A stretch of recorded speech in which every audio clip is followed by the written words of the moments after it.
Bonsoir. Ce soir, c'est Mamie qui raconte l'histoire du vilain petit canard.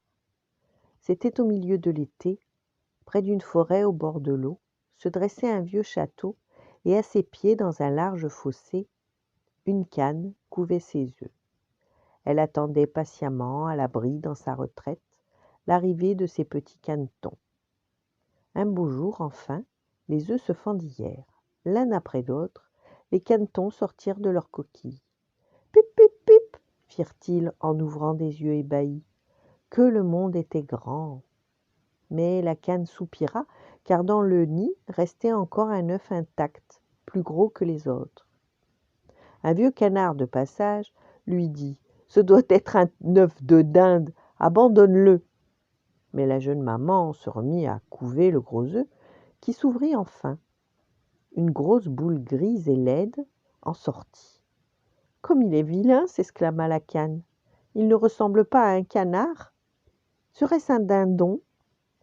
Le lendemain, la canne mena ses canetons au bord de l'eau.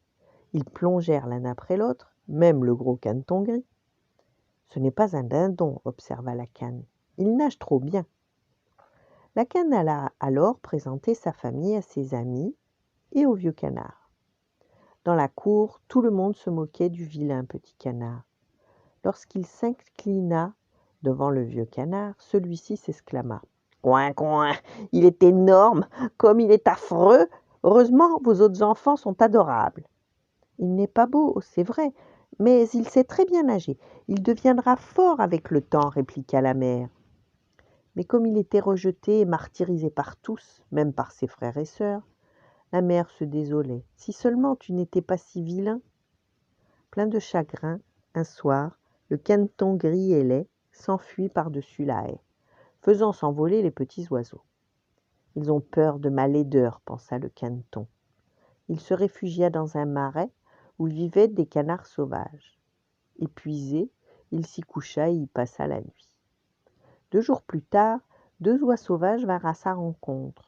« Veux-tu nous accompagner et devenir oiseau migrateur ?» demandèrent-elles. Mais c'était jour de chasse. Pan, pan !